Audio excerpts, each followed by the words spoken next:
Good morning students. हम पढ़ रहे थे वितान का सेकंड चैप्टर जूझ, जिसमें लेखक अपनी ही पढ़ाई लिखाई के बारे में बता रहा है, अपने संघर्ष के बारे में कि कैसे उसके पिता तो नहीं चाहते थे कि वे उसे स्कूल भेजें, वो तो चाहते थे कि वो खेती बाड़ी संभाले, लेकिन किस तरह से उसने संघर्ष करके अपनी पढ़ाई लिखाई को पूरा किया। तो फिर लेखक ने इसमें अपने मास्टर वगैरह के बारे में भी बताया कि किस तरह से वो मैथ में अब वो इंटेलिजेंट हो गया था, कि वो भी मॉनिटर के साथ रहने लगा था। अब जो आगे लेखक बता रहे हैं वो अपने मराठी पढ़ाने वाले मास्टर के बारे में बता रहे हैं, जिनका लेखक के जीवन में बहुत बड़ा रोल है, क्योंकि उनकी वजह से ही जो लेखक थे वो लेखक बन पाए, कि उनकी प्रेरणा से ही लेखक ने कविताएं रचनी शुरू की और धीरे धीरे वो एक साहित्यकार बने। तो जिनका नाम था न वा सोंदलगेकर, मतलब उनका पूरा नाम यहाँ नहीं दिया गया, सिर्फ यही दिया गया है कि वो मास्टर मराठी पढ़ाने आते थे। पढ़ाते समय वे स्वयं रम जाते थे। रम जाना क्या होता है? मस्ती से पढ़ाना, कि मस्ती से पढ़ाया करते थे, खूब अच्छे से समझाते थे। विशेषतः वे कविता बहुत ही अच्छे ढंग से पढ़ाते थे। सुरीला गला, छंद की बढ़िया चाल और उसके साथ ही रसिकता थी उनके पास, मतलब छंदों का भी अच्छा ज्ञान था। बड़े अच्छे ढंग से मधुर आवाज़ में रस के साथ वो कविताएं पढ़ाया करते थे। पुरानी नई मराठी कविताओं के साथ साथ उन्हें अनेक अंग्रेजी कविताएं भी कंठस्थ थी। कंठस्थ होता है याद, कि वो मराठी कविताएं तो पढ़ाते ही थे, साथ में कई अंग्रेजी कविताएं भी सुनाया करते थे। अनेक छंदों की लय, गति, ताल उन्हें अच्छी तरह आते थे। पहले वे एक आध कविता गाकर सुनाते थे, फिर बैठे बैठे अभिनय के साथ कविता का भाव ग्रहण कराते, उसी भाव की किसी अन्य कवि की कविता भी सुनाकर दिखाते। कि जब वो कोई भी मतलब पुस्तक में से कविता हमारी जो सुनाया करते थे, फिर उसको अभिनय करके भी उसका अर्थ भी समझाते थे, और फिर उस कविता से मिलती जुलती कोई और कवि की कविता भी सुना देते थे। बीच में कवि यशवंत, बा भ बोरकर, भा रा तांबे, गिरीश, केशव कुमार, ये सारे उस समय के जो कवि हुआ करते थे, उनके साथ अपनी मुलाकात के संस्मरण सुनाते, कि वो उनके बारे में बताया करते थे, इन कवियों के बारे में, उनसे उनका जो भी जब भी वो उनसे मिलते थे वो बातें अपनी सारी उन्हें बताया करते थे। वे स्वयं भी कविता करते थे। याद आ गई तो वे अपनी भी एकाध सुना देते। यह सब सुनते हुए, अनुभव करते हुए मुझे अपना भान ही नहीं रहता था। भान मतलब ध्यान, कि जब वो कविताएं सुनाया करते थे मैं भी बड़ी मस्ती से उनकी कविताएं सुनता, कि मैं बिल्कुल ध्यान खो ही देता था कि मेरे आसपास क्या है, तो उसका ध्यान इधर उधर नहीं भटकता था। मैं अपनी आँखों और कानों में प्राणों की सारी शक्ति लगाकर, दम रोककर मास्टर के हाव भाव, ध्वनि, गति, चाल और रस पीता रहता।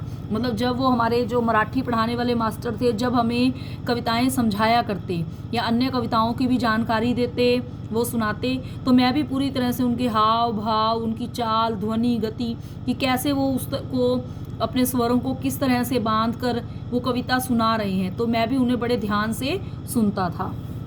सुबह शाम खेत पर पानी लगाते हुए या ढोर चराते हुए, अकेले में खुले गले में से वे सारी कविताएं मास्टर के ही हाव भाव, यति गति होता है मतलब कविता में कभी धीरे बोलना, कभी ऊंची आवाज़ में बोलना, आरोह अवरोह के अनुसार ही गाता। अब जो लेखक की दिनचर्या बन गई थी, देखो वो पाठशाला में ही पढ़ता था, घर पे उसके पास समय नहीं था, क्योंकि बाकी समय वो कहाँ लगाता था? खेत में। तो अब क्या था कि खेतों में जब भी वो कोई काम करता, पानी वगैरह लगाता या पशु चराता, तो साथ में क्या करता था, अपने वो मास्टर की जो मराठी कविताएं थी वो उनको गाता रहता था। उन कविताओं के अर्थों से खेलता हुआ मैं आगे पीछे आता जाता था। तो खेतों के सारे काम में अब वो कविताएं ही बोलता रहता। मास्टर जिस प्रकार बैठे बैठे ही अभिनय करते थे, मैं पानी लगाते लगाते वैसा अभिनय करता था। मतलब कि कविता सुनाते सुनाते मैं वहाँ खेतों में पानी लगाने का कार्य भी कर लेता था। क्यारियाँ पानी से कब की भर गई हैं, इसका भान भी नहीं रहता था। भान मतलब ध्यान, कि अब लेखक कहते हैं कि वो पानी जरूर खेतों में डाल रहा है, लेकिन उसे इस चीज़ का ध्यान ही नहीं रहता था कि वहाँ कब वो क्यारियाँ पानी से भर गई, क्योंकि तो वो तो कविता में ही मस्त था।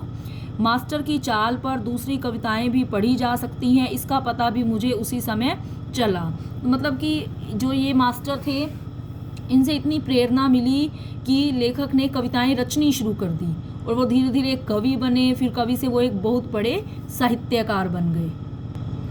इन कविताओं के साथ खेलते हुए मुझे 2 बड़ी शक्तियाँ प्राप्त हुई। मतलब ये कविताएं तो वो बोलता ही था, साथ में अब क्या हुआ कि पहले ढोर चराते हुए, मतलब पशुओं को चराते हुए, पानी लगाते हुए, दूसरे काम करते हुए, मतलब खेतों के जो भी वो काम करता था उसमें अकेलापन बहुत खटकता था कि वो अकेले ये सारे काम करता था, वो बोर हो जाता था। लेकिन अब वो क्या करता था, साथ में कविताएं गाता था। तो किसी के साथ बोलते हुए, गपशप करते हुए, हंसी मजाक करते हुए काम करना अच्छा लगता था।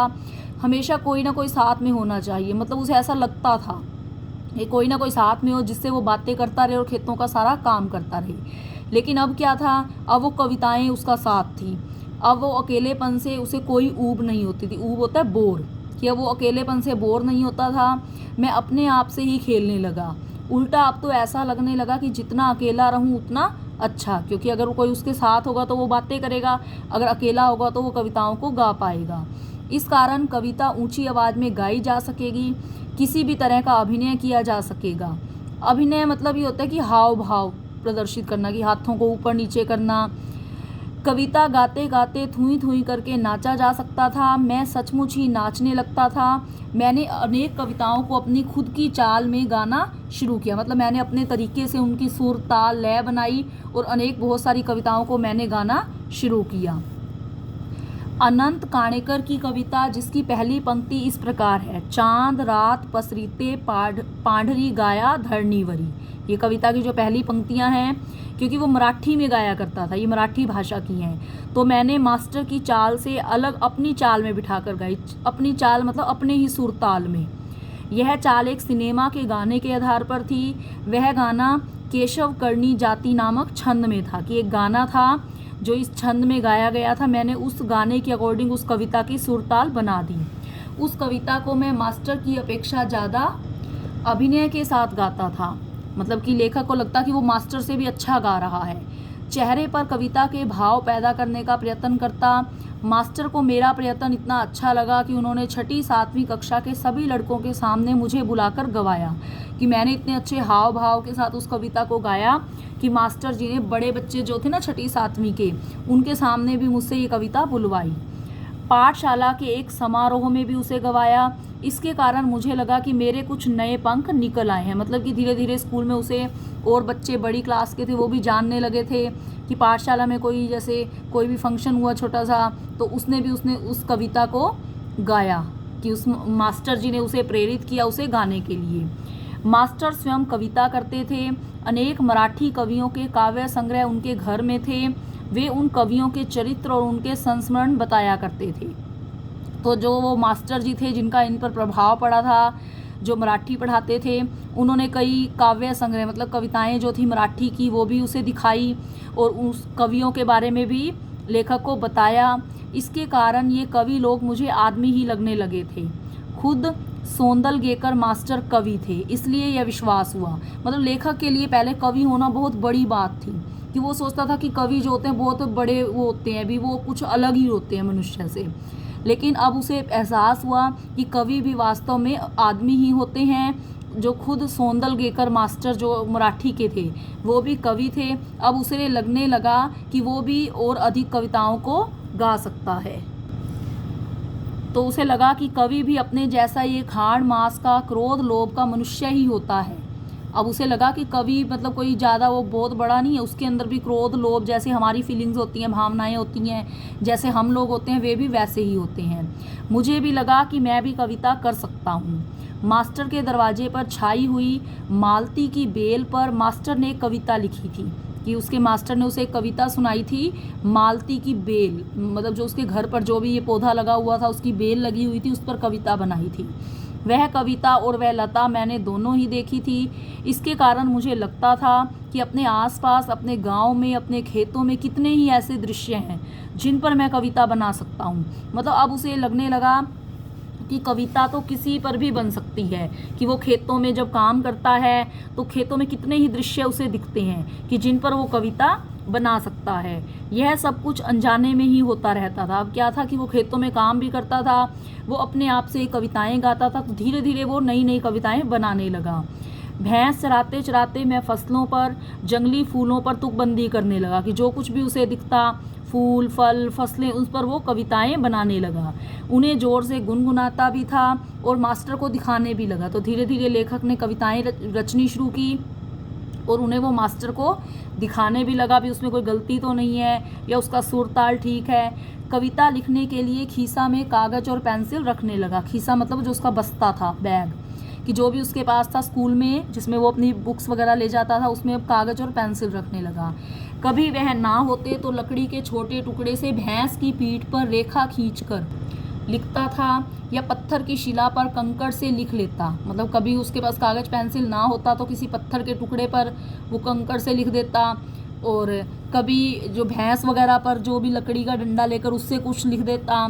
जब कंठस्थ हो जाती, कंठस्थ मतलब याद, क्योंकि एकदम से वो कविता बनाता तो उसे याद नहीं रहती थी। अगर वो अगली पंक्ति बनाता हो सकता वो पिछली भूल जाता, तो इस तरह वो कहीं भी लिख देता था, और जब याद हो जाती तो पोंछ देता था।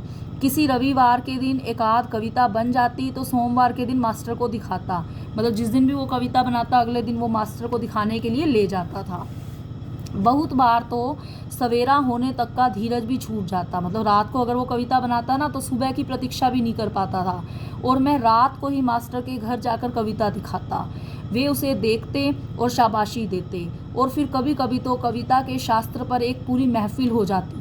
कभी कभी तो वो पूरा मतलब ऐसा सम्मेलन कर देते कि जिसमें लेखक अपनी नई नई कविताएं सुनाया करता। बोलते बोलते मास्टर बताते। अब जो वो मास्टर जो थे जो उसे मराठी भाषा पढ़ाते थे, मतलब उनकी प्रेरणा से ही जो लेखक थे ना, उन्होंने अपने जीवन में वो एक साहित्यकार बने। तो वो मास्टर जी ने उसे सारा सुर ताल भाषा अलंकार छंद कि किस तरह से कविताएं बनानी चाहिए, ये सारा उसे बताया कि कवि की भाषा कैसी होनी चाहिए, संस्कृत भाषा का उपयोग कविता के लिए किस तरह होता है, छंद की जाति कैसे पहचानें, मतलब छंदों का प्रयोग कैसे करें, उनका लय क्रम कैसे देखें, अलंकारों में सूक्ष्म बातें कैसी होती हैं, अलंकारों का भी एक शास्त्र होता है, कवि को शुद्ध लेखन करना क्यों जरूरी होता है, शुद्ध लेखन के नियम क्या है, आदि अनेक विषयों पर वे सहज बातें बताते रहते हैं। मतलब ये जो नॉर्मल सी ये बातें थी कि कविता कैसे रचनी चाहिए, कि कविता में शुद्धता होना क्यों जरूरी है, अलंकारों का कैसे प्रयोग हो सकता है, छंद कैसे प्रयोग में लाए जा सकते हैं, ये सारी बातें उसके मास्टर उसे सिखाया करते थे। मुझे उनके प्रति अपनापा अनुभव होता। अपनापा मतलब अपनापन। अब जो मास्टर थे उनके प्रति लेखक को अपनापन महसूस होने लगा, क्योंकि वो अब ज़्यादा समय उनके साथ बिताने लगा था। वे मुझे पुस्तक देते, अलग अलग प्रकार के कविता संग्रह देते। उन्होंने कई नई तरह की कविताएं सुनाई तो लगा मैं इस ढर्रे पर कविता बनाऊं। कि उन्होंने अपने कई विषयों पर जो नई कविताएं सुनाई, मुझे भी लगा कि मैं भी इन विषयों पर कविता बना सकता हूँ। फिर तो सारे दिन उस दिशा में मेरी कोशिश चलती। इन बातों से मैं सोंदल गेकर मास्टर के बहुत नज़दीक पहुंच गया, और जाने अनजाने मेरी मराठी भाषा भी सुधरने लगी। मतलब वो मराठी भाषा में ही कविताएं रचते थे, और जो लेखक था उस पर भी यही प्रभाव पड़ा कि उसकी मराठी भाषा भी सुधर गई। मराठी में उसने कविताएं भी रचनी शुरू कर दी। उसे लिखते समय मैं बहुत सचेत रहने लगा, अलंकार छंद लय आदि को सूक्ष्मता से देखने लगा। सूक्ष्मता होता है बहुत बारीकी से, मतलब इन चीज़ों को समझने लगा। शब्दों का नशा चढ़ने लगा और ऐसा लगने लगा कि मन में कोई मधुर बाजा बजता रहता है। तो इस प्रकार लेखक जो था वो मराठी भाषा में लिखता था। उसने ये जो अपने जीवन की कहानी लिखी अपने बचपन की, ये भी मराठी ही भाषा में लिखी है। नीचे देखिए दिया हुआ है अनुवाद केशव प्रथमवीर।